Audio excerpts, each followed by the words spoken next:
All right, looks like we're live, fellas. Welcome back. United in the States match reaction. Ipswich won, United won. Amorim era officially begins.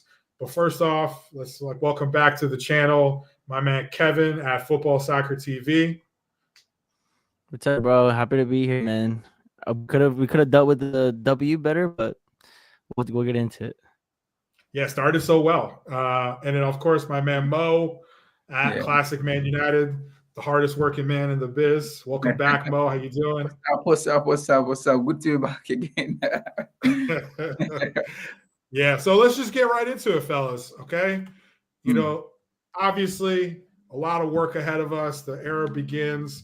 But, for the most part, I feel like the United fans were kind of hoping that for that new manager bounce that we got with Rude, and they were hoping it would carry over now. But, it looks like there's still a lot of work to be done. Did you guys see, a lot of changes? I mean, some people were saying we kind of did the same thing. What did you guys see that was different, from Amorim than we saw under, Ten Hag with these same players? For me, I've seen I noticed some difference even just under Rúben Amorim and Van Nistelrooy. You could see Van Nistelrooy game, like the games that Van Nistelrooy played, his last game against Leicester and this game, you could see a lot of difference in the pattern of play. And last Rúben Amorim said his first game against Ipswich, you definitely see the difference. And even today, you could see the difference. It was so clear. You could see how the players were pressing, going up front, but we were not good enough. These are the same players that played under Erik ten Hag, and they are the same players that played again under Ruud van Nistelrooy, and same players under Rúben Amorim. It's going to take some time. There is a lot of work to be done. It's going to take some time, but it was obvious. We also the difference in the game. Yeah, but Yeah, basically, for sure. yeah, I agree with that. I think that we got to take it with a pinch of salt. This performance, because obviously, we looked very lackadaisical. We looked a little bit lost in the game, to be honest. And I feel like when Rude came in, it was easier for Rude to come in and do what he did, because he just allowed them to express themselves. But in this situation, there's a system that needs to be implemented, right? Like an actual system. I felt like before, they're used to kind of more of a freestyle type of and also formation is different, but the formation will take time, of course. But he didn't say Rúben Amorim said the formation is not the main thing. He said the main thing is the principles that he wants to instill in the team. No matter what formation you play, those principles that he wants to inject in the team will stay the same. So we got to give it a little bit of time for things to click, because some of the players, he said it today, they were kind of trying to figure out where they're supposed to be. They were trying to figure things out. I felt like they were overthinking things a lot. You know what I mean? And you look at how Sporting played, intensity. Everyone knew where they're going to be. That's going to take some time to build. You look at the team today, they look lost. So, I take it with the pinch of salt, this performance. I was a little questioning the starting lineup. Evans was in there, Cass with Eriksson was in there. Garnacho, I would have not started Garnacho, but I see why he did it, because he wants to see if he can play that position. And he said that he's really good into getting into the spaces, so that's why he chose Garnacho as well. Rashford as well, he put him up in the center forward, which is very interesting to see. He scored a goal, but other than that, what did he really do? Not much. The standout players was Ahmad and Onana, and for me, Mazraoui. But for me, Mazraoui, he was playing center back. I think he needs to play more of a wing back position, because he's one of those players that we have that are very techie, and he could link up very well with the other players, further up the pitch. And he wasn't able to really link up like that attackingly. Defensively, he was good. His positioning was good. His passing was really good. He can beat the press. He's very good at that. So I would have played him more up and put Diallo as one of the 10s. Bruno as well. Bruno, he was okay, but he was better when he put him in the pivot with as an 8. He was better for me, not as a 10. And I think I remember, I don't know if it was this show, but I remember saying that I'm like, I see Bruno in that position because I remember one game or 2 games where Eric played him more deeper as opposed to playing him in the 10. He played him one time like in the pivot, and he was actually really good at like just, you know, grabbing the ball, and the transition was it was fluid, and I think it was a little bit better.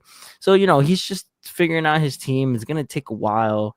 So yeah, we just gotta give it time. Unfortunately, we couldn't get the 3 points, but you know, the whole media is gonna make a big deal out of it, like, oh, you know, here we go again, the cycle repeats again, you know what I mean? But let's be honest, like, this system is gonna make or break some players. Like, it's gonna make players, like, it's gonna expose the players that are gonna be able to do it, and the players are not gonna be able to do it. So if that's what it takes, you know, I'd rather do this. I'd rather get the risk, get, you know, this out of the way, as opposed to, and he said it in the interview today. He said that he wants to stick to this play. He doesn't want to adapt to them. He wants to do it from the get, because he says if we adapt to just winning games and getting results, then we're going to have the same problems next year, which is exactly what happened during Erik ten Hag's regime. Like, we kind of like, he kind of changed it, and he's like, okay, I got to win games.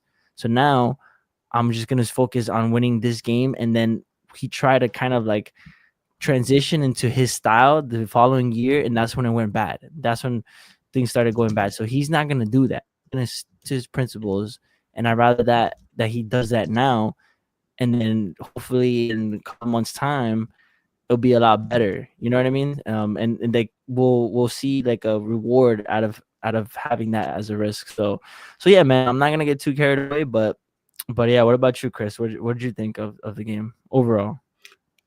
I mean, I agree with both of you. I think there wasn't a lot to take from this game, and I kind of felt that going in. I think a lot of people were excited. Like I mentioned, they were hoping kind of for like a new manager bounce, but we got that already with Ruud. And like you alluded to, Kevin, before, I think a lot of that had to do with the shackles were off, the pressure was off. Like, there was all this will he, won't he pressure on Ten Hag and the team. He's fired. All that kind of dissipates, and they get to focus on something else. So the players, they kind of got off the hook a little bit. They got to, were able to play more freely. And, they were doing a lot of similar things. It just, they didn't have all that crazy pressure that, if we don't score today, does the manager get fired? If we lose, like, is the media pressure or the fan pressure going to go crazy? It was just kind of like, we can play. And now, like, this new era is in, they have this new manager they have to impress. But, when you hear him talk, a lot of the things he's saying is, like you said, not just the formation, but the shape is going to be different. Where the players are going to be set up is going to be different. They're going to make different cuts. They're going to make different runs. Different passes are going to be what we're looking for. I mean, you could kind of see what he was trying to do in certain situations. I thought we tried to keep the ball a lot, where in the last couple months, Ten Hag has let them go long, if it wasn't on, instead of losing the ball. I think we made an effort to kind of keep the ball and not go long. They were trying to make these kind of through ball passes, but I felt like it wasn't different. Working. It wasn't working. Like, a lot of the passes were very working. You kept getting out of possession. Yeah, I think a lot of that has to do, though, with the fact that, again, he's only had a few training sessions with these guys. The only player who's played for him before is Ugarte. Forget the formation. What he's asking the players to do is different than what Ruud and Ten Hag were asking them to do before. So they have to adjust. They have to learn these things. And if you ever played any sport, if you have to, like, think about what you're doing as well as do what you're doing, it always looks wrong. You're always a step slow. It's when the players get, his idea taken in, and they know what he wants them to do, and they can kind of like go off of instinct and make decisions, automatically, rather than saying, oh, last time under Ten Hag, I probably would have done this, but what am I supposed to do in this situation, or when I'm in relation to this player? So I think it's going to be, not like this short-term progress where we think he's going to come in and make these changes. We're going to take some time, for the players to adapt to his system. And of course, there will be players that don't adapt, and he'll have to get rid of them, and Ineos will have to back him on that. But I think, right now it's not a lot to really take out of this performance. It was just us kind of like getting him out there, getting that first match out. Would have been nice to get a win. Started off as well as it possibly could have with that goal after like a minute and a half, whatever it was, a minute 20. But, end of the day, it just was a draw. And, I don't think that we could take too much from it given the time he's had with the squad. I did want to ask you guys, who, if anybody, were you impressed by in this match? Like Kevin, you said Onana was man of the match. Did anyone else really like stand out to you besides Onana as someone who, painted themselves in glory today? I'll say Ahmad and Mazraoui. They stood out to me. Oh, Dalot was poor, man. I thought Dalot had a poor game. Rashford had a poor game. Garnacho had a poor game. Casemiro, Ericsson, Evans. I thought that they were like Delay had an okay, like a steady game. But yeah, that's it. Everyone else was kind of like poor. Those three players right there I feel like are the ones that are gonna thrive in this system. You know what I mean? Like those players that I mentioned, I think. So yeah, what about you, Mo? Who do you think stood out? I totally agree with you. Looking at someone like Dalot, like I could say like he struggled. Even like our previous game against Leicester, our last Premier League game, was it against Leicester? Yeah. He struggled as well. So I don't know if it's something that has to do with his form. Because if you can remember that game, Ruud van Nistelrooy had to take him off during halftime or something like that, 50-something minutes. And today's game as well, he struggled as well. So with like coming back of Luke Shaw and Tara Malacia, we're gonna have a lot of options like on that side. We're not gonna depend on Dalot, because if we keep on struggling, this is the time that we need everyone to like pull their socks up and just give 100% performance. So with Dalot, I don't know if he's just struggling. I'm not just gonna say with this formation, we did 3-4-3 formation, because if he struggled under Rúben van Nistelrooy with that 4-2-3-1 information under Rúben van Nistelrooy, and then he's struggling under this one as well, maybe it's something that has to do with his form. But now we're having a lot of options coming in. Like Luke Shaw came in, I think Luke Shaw did okay. Tara Malacia is back training as well. So I totally agree with the players that you mentioned, like Amad Diallo. He's always been outstanding. Anytime that he gets the chance, like he put his 100%. Onana, like he was so underrated when he came in, but so far so good. He's been our player of the season. Between Onana and Mazraoui, you just have to like toss the coin and just give one the player of the season at the moment. So I totally agree with you. Most of the players are struggling. It's Marcus Rashford. Like there's a lot of question marks about Marcus Rashford. Can he thrive under this like kind of formation? Apart from the goal that he scored, I think like he was just like a regular player in the team. Like he didn't add anything to the team. That's why like I think Rúben Amorim took him off. And even Zeski coming off from the bench, I was never impressed with Zeski. Like he lost most of the balls that he came in. He didn't impress, like he didn't contribute. He came on at the same time as Rasmus Højlund, but I felt more Rasmus Højlund contributed more than Joshua Zeski, which like raises a lot of question marks about Joshua Zeski that people are saying like, is he gonna can he be that player that he was at Bologna under this information under Ruud van Nistelrooy, under Rúben Amorim? Because under Ten Hag, he wasn't that useful because Ten Hag brought him. He just scored one goal on his debut and he's never scored again. And he's been struggling ever since. So there is a lot of work to be done, as Rúben Amorim said. There's a lot of work to be done. So I don't want to judge them because as Amorim said, this is their first game. Most of the players were even thinking today. He said you could see from their body information, you could see from the way they are playing. They were thinking about, where am I to put this ball? Where am I to position myself? So there's a lot of work to be done. Maybe we should just give them some time after maybe till Christmas. If they're still struggling here, that one we could say the door should be open for a lot of them to go in January, even if they're gonna go on loan. Yeah, and I think the system is gonna exploit that because I don't know if you guys saw something or read something where like you can't have any passengers in the system. Like everyone needs to like contribute, and like you said, Rashford just looked like a player, like a regular player. He just looked like a passenger, like someone that's not really contributing a lot in the system. And that's what we need. We need players doing their parts, doing their position. Ahmad was great as a wing back, but I would have put Diallo as a 10, because I feel like he could link up better with the attack. You get me? Like these little things, and I'm sure he's gonna try those things. I'm sure he's gonna look at him, and because one thing about Rúben is that I think he's really good at identifying player profiles. We've seen Mount. He's like, oh, I have two positions that he can play. That I have in mind. Like, he's very intelligent person. Like, and he's a very intelligent coach in those player profile For me, profilings. I even believe like Mason Mount will thrive under this information much more than Marcus Rashford, because you could see Mason Mount, he struggled last season, but this season against Fulham, I think Fulham and other team, there's a second team that he played. He started like in the side 11, and he was our best player. He pressed, like his pressing rate was so high. And he's also done this position before under Tuchel.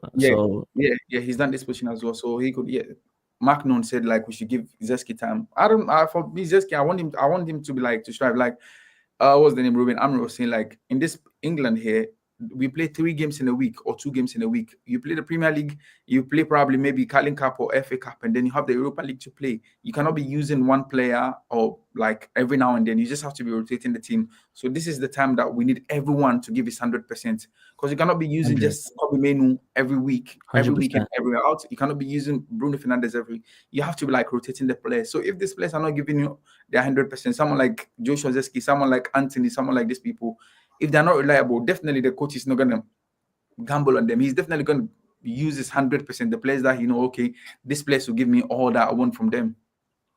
Well, that's what he said. He said that he's gonna rotate. Like in the press conference after the game, he said that he's gonna use the squad to rotate. And one of the questions was, how are you gonna try to implement the system if you have so many games coming up quick and fast? He said we're gonna have to rotate the team.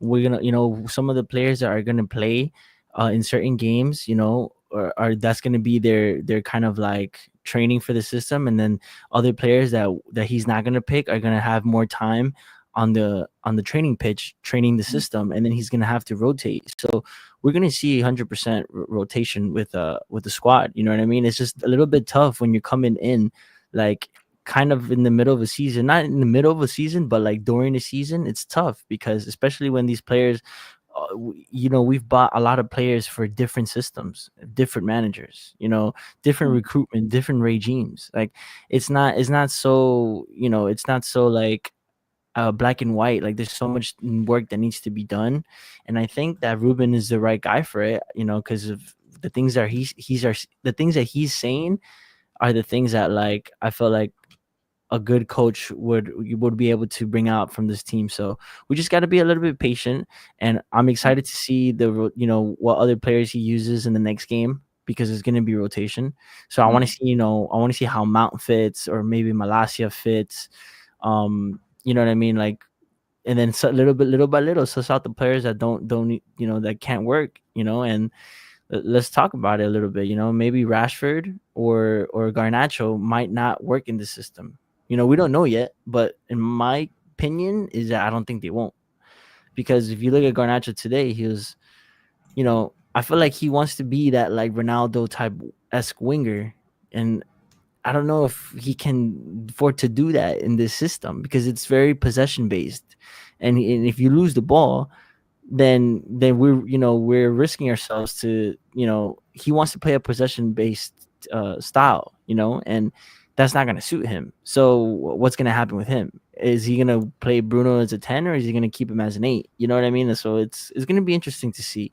But yeah, who do you guys think won't work in the system? I mean, obviously it's too early to tell, but we could all make like assumptions and stuff. So who do you guys think that might not be able to make it in this system? I don't know. And again, to go back to the point where it's too early to tell, like we're all saying, you could also say he didn't have probably what would be his preferred 11 if he had everyone healthy, like Martinez wasn't there. I don't think Johnny Evans is his ideal left-sided center back. I could see Johnny Evans playing as that central center back, but then you have 2 kind of quicker guys on either side. And then also you could see that the midfield, they played more of a 2, and those attacking midfielders didn't really come back and help out as much. So it felt like a midfield 2. And most teams, I feel like, play with a midfield 3 now. If you're going to play with a 2, you need guys with legs that to run around. I think there's obvious guys that don't fit, where I think a Casemiro can be a squad player, and Eriksen potentially could be a squad player, but again, it's hard for him to play in a midfield too, unless the guy next to him does all the running.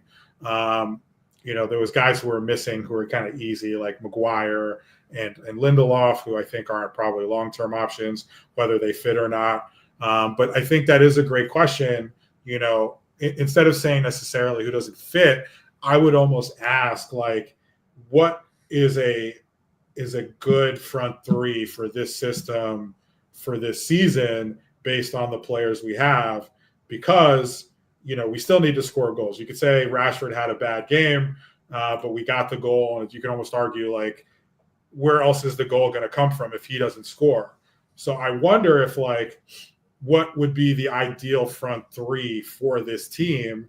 And, with it all being said, like, who gets left out, right? Like, does Garnacho and Rashford, are they able to play in the same front three? I think it's very hard to see those guys play together. As much as they've played together, they don't seem to have great chemistry. There was a 2-on-1 where Garnacho was through, and I think he tried to play it to Rashford at the box, but, he probably took maybe 1, 2, it was too late touches too many. Exactly.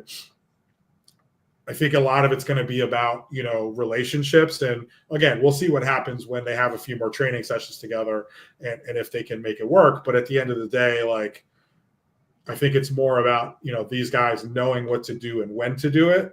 And then we'll see if we can, fit them into the system, or if we do have to go into the market and buy new players.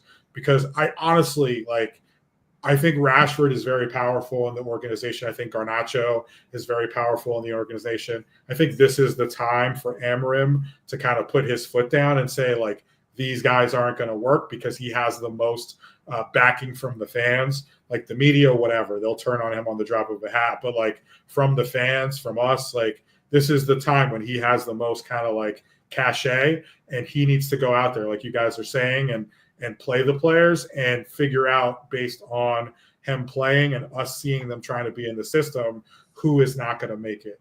And again, maybe that's kind of a non-answer about me not speculating, but, like, I kind of think this is Rashford's last chance. I think Garnacho is very powerful, so I think they'll try to find a way to make him fit.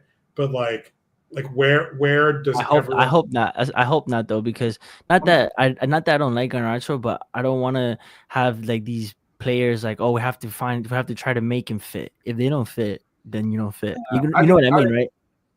I think this is Rúben Amorim's, like, first game in charge, as it, like, in the Premier League or something like that, and he tried to, like, fix Marcus Rashford in there.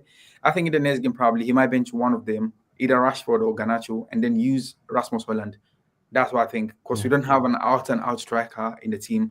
The only out-and-out striker we have is Rasmus Hojlund, and he was on the bench today, and he used, like, Marcus Rashford as what's the name, Ole Gunnar, or what's the name, Mourinho used to use Anthony Martial as false number 9. That's the same thing that he used Marcus Rashford today. And it didn't work out, even though he scored one goal. But after the one goal, he went to bed. He was in the game, but he was asleep. So probably maybe the next game, it's either he's going to use, like, maybe Rashford on the wing side, like, to support the back in his own formation, or maybe he's going to use Marcus, it wasn't Garnacho. So I'm very positive that one of them is going to be on the bench in the next game. Yeah, and like Gyökeres is that type of striker. When in the system that he played, when he'll drop down, he'll help, he'll link up with the 10s, and sometimes the 10s, they will interchange. The 10s will go and they'll play as a 2, or you know what I mean. So Rashford, I don't think he has that doesn't do that well.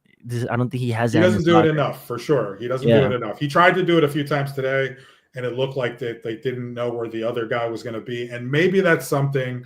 Again, I wouldn't have Rashford as the long-term number 9 for this team. I don't want to, like, write him off. If Amorim sees something and it ends up working out, then that's great. But, like, me personally, I don't think that's his best position. So I don't know. But, like, again, it's something where maybe he can be serviceable for a little bit. He can drop off and he can play those. That's why I think Xerxes would be a great option, because I don't think Xerxes is a 10 for me. I think he's just a 9 who drops off the line and he, like, creates those overloads, and then he can help out in the midfield, and that maybe drags the center back out of position, or he's by himself because the defense doesn't want to move, and then that's where it creates space for other guys. But we're not playing that system necessarily. And also Xerxes hasn't been good enough getting into the box. I think it's his pace. I think his pace is a thing he that does like pace too. Yeah. But I like Xerxes because he has good IQ and he's a very techie player. He can link. He's very good at linking up. And kind of like if you saw the goal against Fulham, like he dropped back and he created that goal. Like he kind of orchestrated that goal. So Xerxes is capable of doing that. That's great. I love players like that. The only thing that he lacks is for me is pace. Not and I think he gets bullied off the ball very easily, and sometimes his passing hasn't been that sharp, and I think you could maybe put that down to like adapting to the league, and like also he didn't have teammates.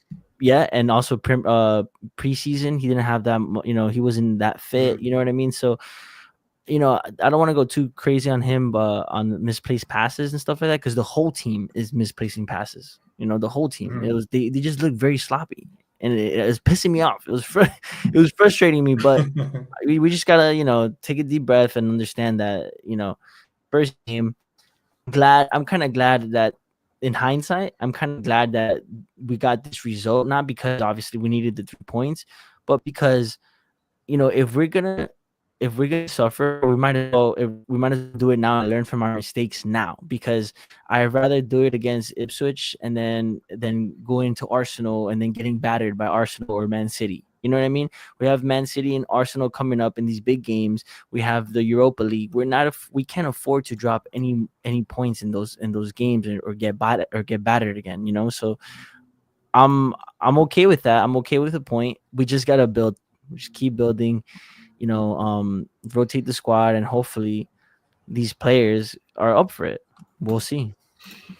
What do you guys think? What do you think is the best front 3 combination? Just like, again, it's super early. I'm sure it'll be, different formations or different players for different matchups. But like, who do you think, if you want to have those, what the front 3 does? They kind of switch positions every now and then. Who do you think should be that front 3 of striker, left attacking mid, right attacking mid? What do you think, Mo? Who do you think should be those 3? I'll go for Rasmus Højlund, Garnacho, and Amad Diallo. Yeah. I'll straightly go for them, because like if you could see from even last season to now, even like in the beginning of the season, Garnacho has been our one of the best like goal contributors in the team. He has scored most goals and contributed most goals, even though like he has his ups and downs. Like the team is not performing in general. If the team is not performing, definitely you should expect the players to have like bad games and that kind of thing. But if the team is performing collectively, you should expect Garnacho to like give his 100% to like perform really well. Amad Diallo never stops running. Pardon? Yeah, he never stops running, Garnacho. Yeah. And with Amad Diallo, there is no question mark about Amad Diallo. We all know how good Amad Diallo is. And Rasmus Højlund, like, he's a good striker. We could know if he has a good time, like we also what he did last season in a couple of games, like in 5 or 6 games, like he kept on scoring until like he got injured. So I'll definitely go with this story and leave Rashford maybe on the bench. At least if we leave Rashford on the bench, at least we have an X factor. So quote unquote, we have an X factor on the bench that he might bring something off the bench in the second half. So probably I might leave Rashford on the bench and then start with this 3. Yeah, I definitely hear that. I feel like Rashford coming off the bench lately has been like a guy coming into work on his day off. He doesn't look like he wants to be there. But again, it's a new manager. Maybe he can, be that X factor off the bench, the same way Garnacho has been most of the season. But you're right, Garnacho has been one of our most consistent forwards. He has more GA than I think Mbappe this year. It's early, but like he's produced for all of his faults. And I think he's a very kind of like high ceiling player that if he can figure out sort of his technical stuff and, when to make certain decisions, I think he has a very good. His IQ needs ceiling. to impress. Needs to improve. My bad. His IQ, 100%, because that's what he lacks. Like, I like Garnacho. I love Garnacho. He used to be one of my favorite players, like up and coming players. But I've been really pissed off at him lately, like because of his IQ, and I feel like he makes really dumb, like the wrong, not dumb. He makes the wrong decision a lot of the time, and I know he never stops running, which is great. You can't like really question a player for doing that when he's running and giving 100% for the team like Bruno does.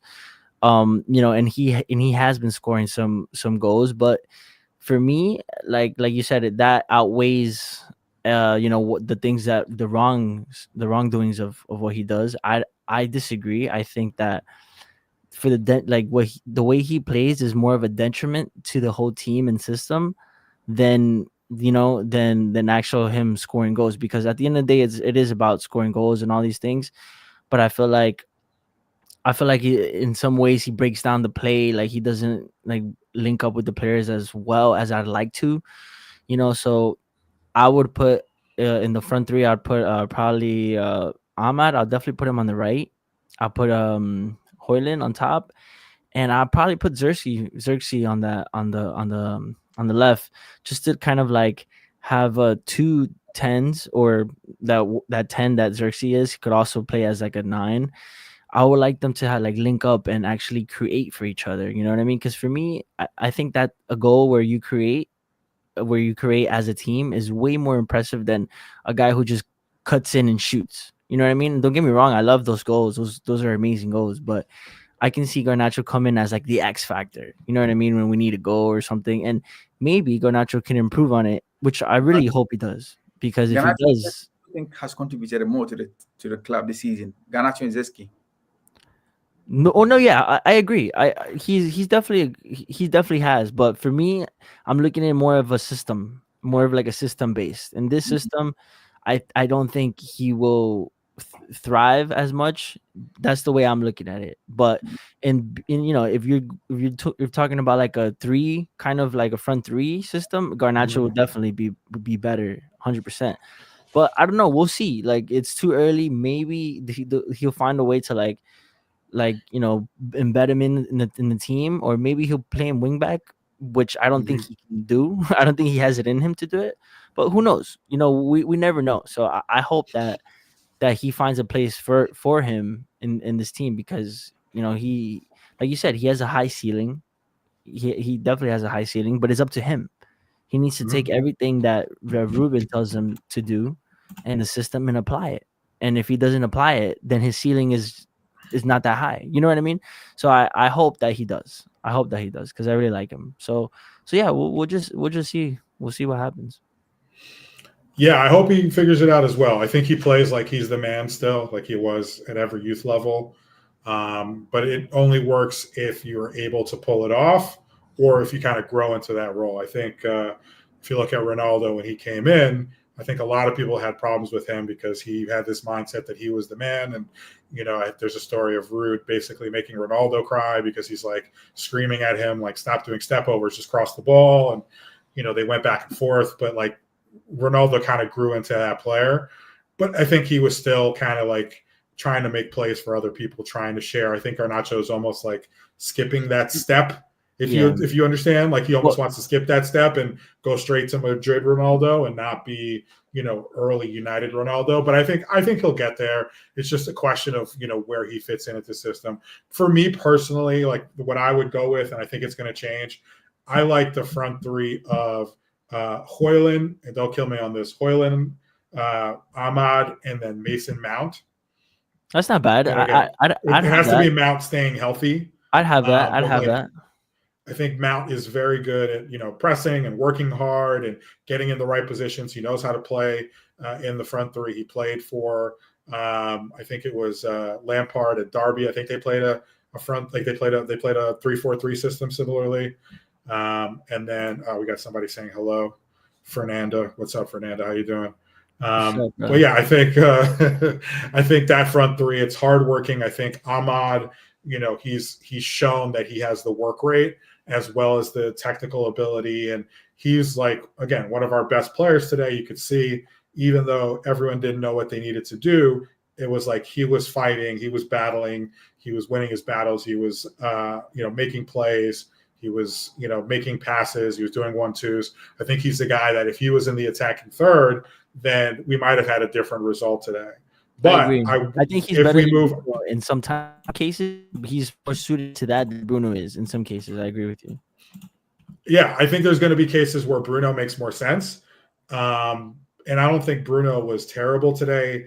Like, he didn't turn the ball over as much. He wasn't giving it his way like as easily. But at the same time, I don't know if that's the best position and the best use of his skills. If we need someone who, like, if we don't have that great goal scorer like they had with Gyökeres in Sporting, but if we're moving if we're moving Ahmad to that attacking mid spot, who are we playing at that right wing back? Are we bringing in Anthony, or are we going more Anthony or defensive Dalot? with like Dalot, Mizraoui? Because I don't think Mizraoui is going to play center back moving forward. I think it's just because Lisandro Martinez was out. Yeah. Right, Lenny Euro's not ready yet. Luke Shaw and Malacia, Malacia will play wing back probably, but those guys are just coming back from long-term issues. He could play left wing back too, Mazraoui. I think so. Yeah, he did under Tuchel at Bayern Munich. He was playing left wing back a lot, but Amorim doesn't like to play like defenders there. He likes to play wingers there. So I wonder, like, who would you put in that right wing back spot if you put Ahmad in the attacking right-sided attacker? He likes to do one of each. Like if you look at Sporting, he had Quenda, which was more of like a winger. And then I think the other side, I forgot who they had, but he was more like a fullback. So he kind of wants to have one of each. Like he's not going to do two wingers. He's probably going to do one fullback and one winger. Maybe in some cases two fullbacks. I don't know, but they'll probably play up very high. But yeah, I think on the right, maybe Dalot could play it or me or Anthony. But we haven't seen how Anthony will play in the system. We've only saw in that training video, so I'm sure we'll see, and we can make like a further judgment on that, like who would actually fit on that right hand side. Because he said it himself, there's going to be players that are going to be playing, that are going to have to play multiple positions. So if you don't want to play left, I know he came back. He came on as a left back under Erik ten Hag, and he was pissed. He was making that face. He was all mad. Well, tough luck, bro. If you don't want to play under this system, if you don't want to play in the position that the manager tells you to play, then you're gone. You know what I mean? Like you can't just, it's all about helping the team. It's all about being being that player that can help out the team. And the good thing is, Rúben Amorim is been in that position himself as a player, and he's gonna demand that from his players too. So, it's interesting because like even though like we have certain people that's his position, it's gonna be interesting to see. Oh, he's probably gonna try him out in different positions. Like Bruno, he tried him out in two positions today. He tried him out as a 10, and then he dropped back as an 8. So it's interesting to see how he's gonna do that moving forward. Yeah, I think that's interesting too, because he made a few adjustments during the match. Like Bruno started out as the right-sided attacking mid, and Garnacho was on the left. And then at some point during the match, they swapped places. And I don't know if that was an Amorim thing or if Bruno wanted to do it. Well, we'll see what he does moving forward. But yeah, he ended up pushing him back. Also, I think, Ugarte coming back so late from international duty, he probably would have played. He would have started.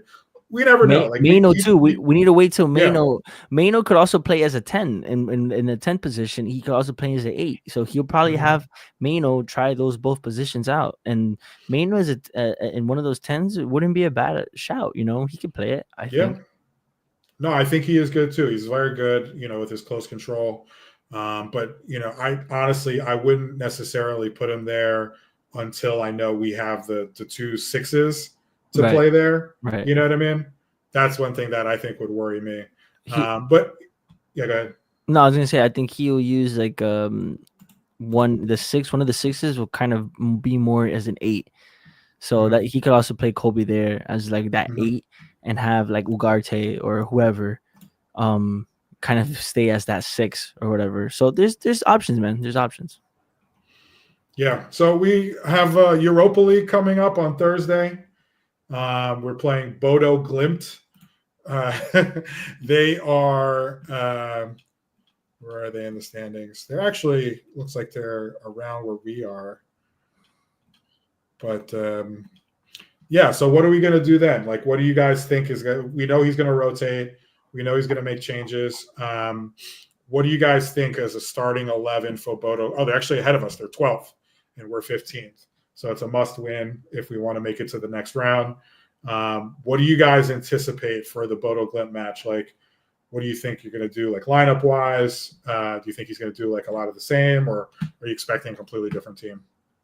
No, I'm expecting a completely different team because, as you said, like this is his like his first time. It's probably now it's going to be his second game. So it's a chance for him to like to rotate the team to know which players are fit enough for his formation. So I'm very sure that he's going to change the team. The only person that I'm very certain about keeping his position is Onana and Bruno Fernandes. But apart from and Mazarawi, but apart from them, I'm sure like he could change everyone. He could change the whole set because he has a lot of players like back from injury. Luke Shaw is back. Tara Malasia is back. We have a lot of Euro. Kobe Menu, Euro. Most of them are back. So Mhm. I'm sure like he's gonna try to like change and see like who is good enough for him in the next game because he has Arsenal ahead of him. He has Man City ahead of him. So this is the time for him to figure out like okay who is good enough to play my system. So I'm sure like he's gonna rotate a lot of players in the team. What Yeah, I about think you, so Kevin? What do too. you think? I think so too. He's definitely gonna take advantage of this 3 games a week and definitely rotate. And then while he rotates, he's probably gonna have the players that play today, most of them do some training on the system, which he said he was gonna do. It's a challenge, but that's and also we have a bench for a reason. Today I thought Rúben Amorim. I wanted to ask you guys, what did you guys think of the substitutions? Because I thought that the substitutions were good. I think they were at good times. The only one that I didn't think it was a good time was the Garnacho one. I would have bought him off a little bit earlier. But other than that, I thought the substitutions that he made were positive. It shows him that he wanted to go for it and actually manage the game very well. So I like that about him. I'm sure that we all saw what was going on and we're getting exposed. And the midfield was, we saw the pace of Casemiro and Ericsson. They don't have the legs. So he's like, I need to bring Ugarte on. He saw that we were lacking that creativity with, Rashford and Garnacho. He brought Xerxes on with Hoyland, Mount and all these players. So I like that about him. What'd you guys think, Mo? What'd you think of the subs today? Yeah, I totally agree. I totally agree. For me, I always say like, okay, the substitution you should always make it before 70 minutes. If you're struggling, like give a player time, like probably maybe 30 minutes for him to have an impact on the game. Do not bring a player on when it's 5 minutes to go or 10 minutes to go. It's just a waste of time. He's not Yeah. gonna have an impact on the game. So the substitution that he did, like bringing Zeski and what was the name? Rasmus Holland, was it around 60, Yeah. 65, 64 Mhm. minutes, which was a very good time.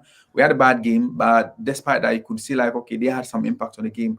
The attacking, you could see it was then Rasmus Holland used his strength most of the game. Even though Joshua Zeski lost a couple of balls, but you could see like, okay, he was willing to impress. He did his best. So I totally agree. I totally agree with the timing of the changing.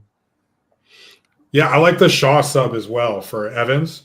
Oh yeah, that's it. Because they I were forgot definitely about getting. that. I think part of the reason that they played Delo on the left, and again, we'll see what he does moving forward. And I think one of the reasons Delo didn't look great is because I think he didn't want him to leave Johnny Evans because Johnny Evans, I love him, very intelligent player, has been great for us since we signed him a year and a half ago.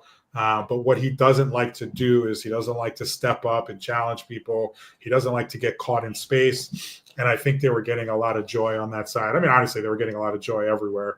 It looked like they could have scored 2 or 3 goals if Onana wasn't as good as he was.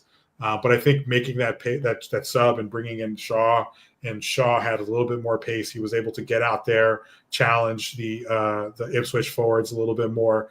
I thought that was a great sub as well. And again, it's something like you could see it with him. You could see he's looking to make changes. He's looking to affect the game from the sideline.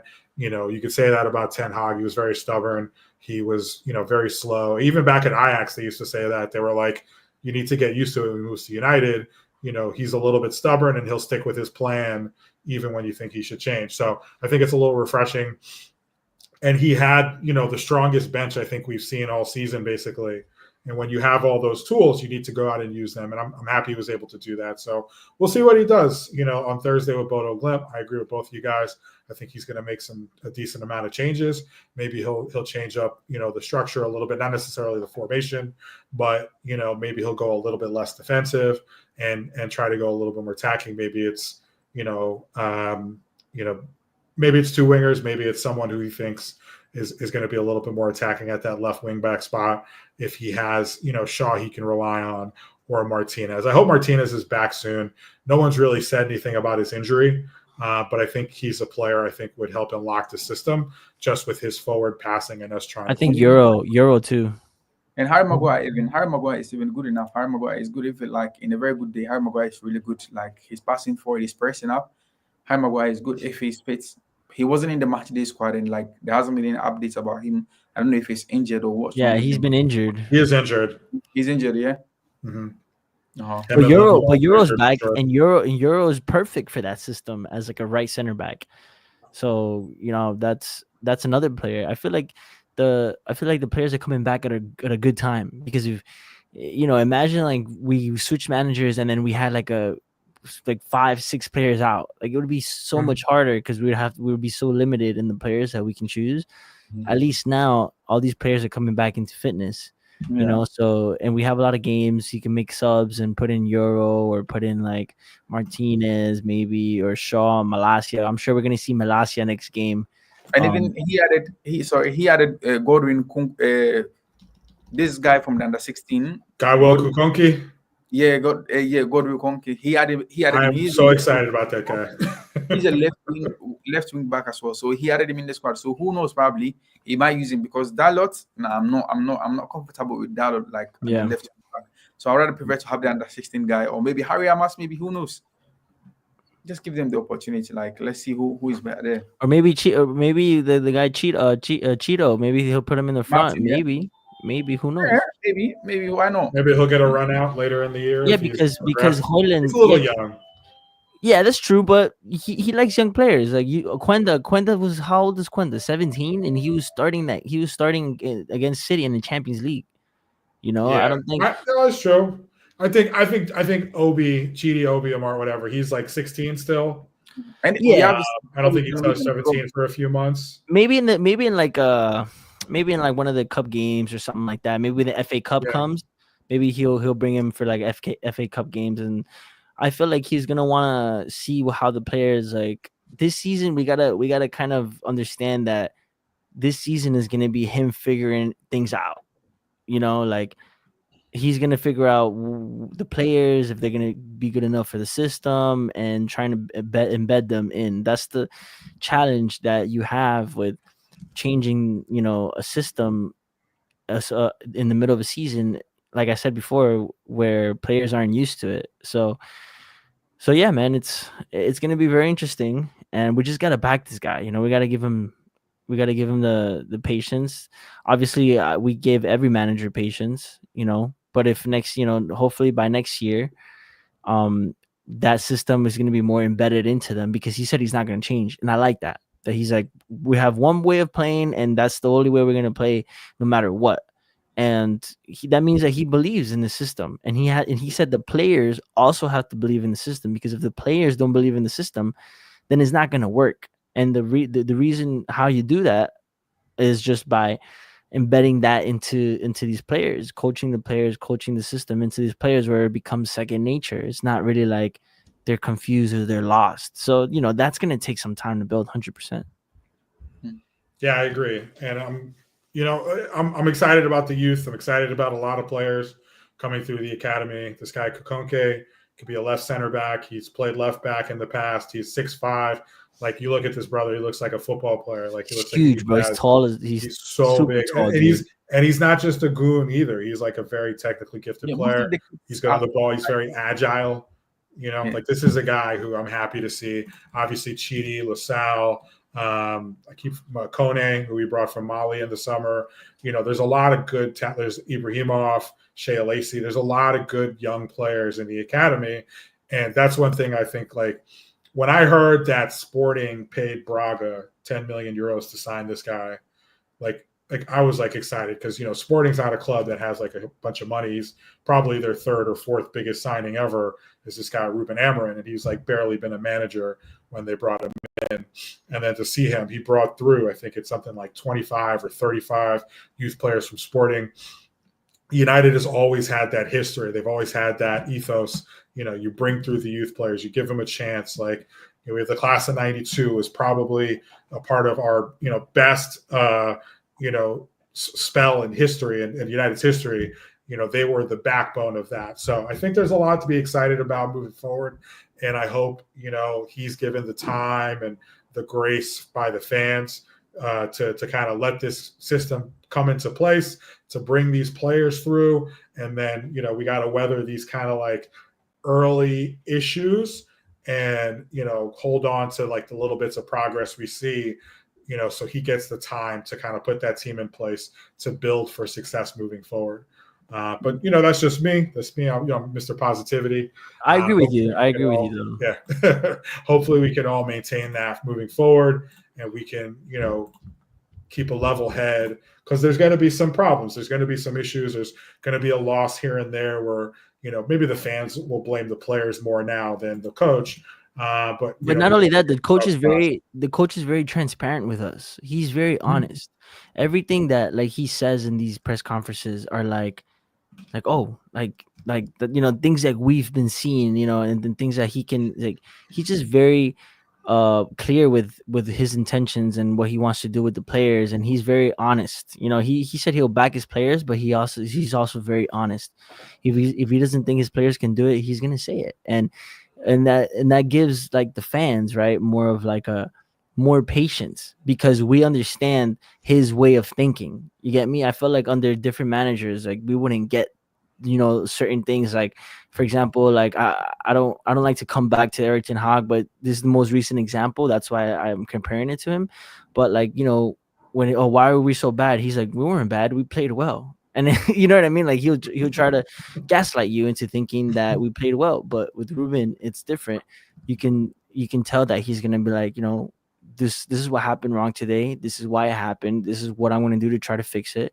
This is and I like that about him. And with that transparency and that honesty, kind of creates a relationship with the fans. And that's why we should be more patient. And that's why I think we're gonna be more patient this time around, because we got to understand that this system, we've never played at United since like Van Gaal. I think Van Gaal was like the only guy that really did it. You know what I mean? Yeah, like 3 matches under Ali, maybe. Yeah, and like a couple matches under Ali and stuff. But this is gonna be the system, like moving on forward. Like this is gonna be the identity of our team, and that's a big key word right there. So yeah, man, I'm excited, but we're definitely gonna have more games like this to come. So yeah, for sure, I'm ready for it. Yeah. All right. Well, I don't want to keep everyone. It's a little late over there, Mo. I don't want to keep you up too late. They got other stuff going on. But just real quick, just like I almost don't want to do it, but like, where do you think we should end up by the end of the year? Like, does it matter? Do you have an idea of like where you think we'll end up in the league, or is that something we shouldn't even be paying attention to right now? For me, I believe like top 4 is still possible. Top 4 is still possible. Like I always rate the league when we get to February. From February, you could know, okay, it's not possible, it's possible. But now we've not even like in December yet. We've not even played December, January yet. So I think like the door to top 4 is still open, it's not closed. So who knows? Even the winner of the league is still not like detected. You cannot even say Liverpool can win the league because the door is still open. Even though it's probably 8 points difference, but you cannot even say that Liverpool can win the league. So anything is possible. Anything is possible. It takes just 2 straight wins or 3 straight wins to change the table. So for me, I believe like top 4 is still possible. I think so. I think so too. And yeah, I think so. But I don't. My guess is that we'll probably finish around like 5th or 6th. But the main reason is because we're gonna have a lot of games and other competitions, and we might not have enough time to kind of be consistent with what we're trying to do. But it is definitely achievable, 100%. It's too early, definitely too early. But I like how Rúben said that he's not thinking about that. He's thinking about it game by game. Like he's thinking about next game. These players need to improve.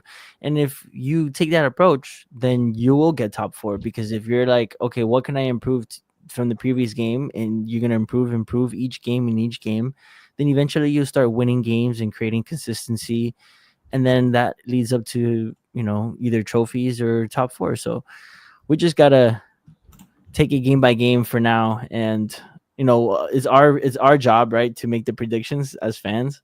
So and it's their job to work on the team. So yeah, I could only see us making fifth, or unfortunately, but it's definitely possible, man. If he achieves the fourth position, man, he deserves a lot of credit, and the players too, because that means that the players would have adapted to the system really quick, and Ruben would have done a good job implementing that system. So if that's the case, for me, it's an overachievement for me, but that's just because of the players, I think, but I could be wrong, but that's my stance now. Yeah, I think based on today's match, right? Like we're far away. But again, he didn't have all his best players. And the games are coming thick and fast. If we catch a little run of form, if he figures out something that works, we could rip off a nice little run of form, and we can make up a lot of ground in the table. But I agree with you. I don't necessarily see us getting top 4. I could see us going as low as 6, 7. But again, I think, like you said, it's about progress. It's about taking it one game at a time. I think United should be a top 4 team, but like he's taking over mid-season. You can't necessarily say like, he has like high expectations. We have to temper expectations here. So I think, somewhere in the 4th, 5th, 6th range, anywhere there, I think it's definitely possible. But I wouldn't necessarily like try to hold him to that. I'd love a cup win. Like if we could like mess around and win Europa, get Champions League, I'd be super happy. But like, again, I don't want to put any undue expectations on the team. It'll be great if we win the Europa League, man. I'll be really happy, man. Because it's been years. A lot different though. It's been years since we won a European Cup, and it's a big cup, man. Yeah, and I feel like it'll galvanize the team, unlike the Carabao Cup did. I feel like if we win a cup this time around, I think it'll help the team kind of believe more in like what they're trying to build. So yeah, I'll take a cup win if we finish 6th any day. You know what I mean? I'll take a Europa League cup if we finish 6th in the league, no problem, because that means we got Champions League and we got a cup in Rúben Amorim's first, not even full season. So yeah, man, we'll see how it goes. But what's the next game? It's gonna be in Old Trafford, right? Yeah. Then it's Glimt. You're gonna go more or no? No, I'll be going to this on the 7th against Nottingham Forest. At home, right? At home? Yeah, Old Trafford, yeah. Okay, gotcha. And then what's our fixtures looking? We have, after that we have Arsenal, right? Yeah, after Nottingham Forest, I have Arsenal. At Emirates? Yeah. Damn, that's gonna be a tough game, man, because Arsenal's looks like they've been firing. We need to get our stuff together quick. We need. I don't want to go to that Emirates, bro, and lose. I'm tired of these. I'm sure you, Mo, because you live in London. I'm sure it's worse for you with these Arsenal fans and stuff. But I can't. We need to be squashing their title leagues, their title hopes. We need to be the ones to squash that. Be like, hey, even a draw at Emirates will be good for me. Even a draw at Emirates will be good for me. We just can't lose, man. Yeah, they haven't really been in form lately. They've been struggling a little bit. They won yesterday, but they haven't been great. So hopefully we can get a result there. Let's end on a high note. We can all laugh at City losing 5 in a row across all competitions, getting absolutely smacked by Tottenham. Yeah. Arsenal are having the same problem as United. They don't have a clinical finisher. They don't have someone up front that scores the goals for them. That's the same problem with United. They do all the work in the midfield, but when they get up front, they don't have anyone to score. It's sometimes like Trossard or Martinelli. They don't have anyone that Gabriel Jesus is not scoring as he's supposed to score. So they're struggling, and it might cost them the league this season as well. Until like they have someone up front that can be like Haaland for them, or maybe Mo Salah. That's okay. Every weekend we can rely on this person to score for us. We are having the same problem. They might be playing better football than we are playing, but we have the same problem. But also they've been in their process for like years. It's like 5 years. you know, this is, I guess, a new idea. You know what I mean? So they're still making a lot of mistakes until they sign a clinical finisher. Imagine they sign Ivan Toney or they manage to sign Harry Kane, even though Harry Kane is not going to be possible because of the rivalry between Tottenham and Arsenal. But Ivan Toney would have helped them a lot. Or if they bring someone, I always say, if Arsenal bring in this current team of Arsenal, if they manage to bring a clinical striker, if imagine they bought Alvaro Fernandez from what's his name from City before he went to Atletico Madrid, or maybe Alvarez. Julian Alvarez. William Alvarez here. If they bring someone in, I always say like they can easily win because they're doing all the work. They have a strong defensive line. The midfield is very solid. Declan Rice, Thomas Partey, and Odegaard. They have very strong defensive line. The wingers Martinelli, Trossard, Saka, they are really solid. But up front is the problem for us now. Well, hopefully we could exploit that. Hopefully our players will be firing by then. You know what I mean? Because I think our defense is pretty decent. It's not that bad. So if we, you know, especially now we're gonna have 3 at the back, we need to fix our attack, man. Like our attack looks dead. It still looks super dead compared to how, like, there's no improvement in that. But of course we're not gonna see the improvement, but we're still gonna have to build on that attack, man, because it's so bad, bro. And I want to be able to see goals, man. We need to be going to Ipswich, man, and winning 2 goals, you know, minimum, or creating chances and putting them, you know, putting them in that position where like we're just peppering them or like pressure. We got to put pressure. We didn't really put much pressure. Like they had the better chances. And Onana saved us today. Yeah, Onana saved us today. Like fair play to Onana, man. He's that save with like his hand in, he stuck his hand out. I forgot from the lap or something. The first one, that was an insane save. You know what I mean? Like he had 3 of them today. Yeah, bro, that was a 6 save. So Onana's definitely been he's been consistent for me in this season, and he's improved a lot. So he needs to keep doing his thing, and all these other players need to keep improving. So yeah, man, exciting times, but let's definitely talk about it more next week when we see after Bodo Glimt. Yeah, for sure. All right, fellas, let's call it a day. Just want to thank you guys for jumping on the channel. Kevin, again, at Football or Soccer TV at most socials. Of course, bro. Mo at Classic Man United. Thanks, guys, for hopping on. Appreciate it. And as always, you know, we move forward, we go on, and we hope the Reds don't ruin our weeks. But again, like you guys are saying, I think there's definitely better days ahead, and I'm excited for it. Yo, smash a like on the video, guys, by the way. Everyone smash a like on the video, share. Forget to subscribe and forget, guys. Yeah, my YouTube channel is like hitting almost like 1K. I'm 15 subscribers away from 1K. I'm almost like 985 at the moment. So maybe by the time we get on our next live, I might be hitting my 1K soon. Awesome, bro. You heard it. Subscribe. You got it in the description below, so I'm sure they'll be able to find it. For sure. All right, thanks, fellas. Appreciate it, and see you on Thursday after Bodo Glimt. Yeah, see you. Peace out.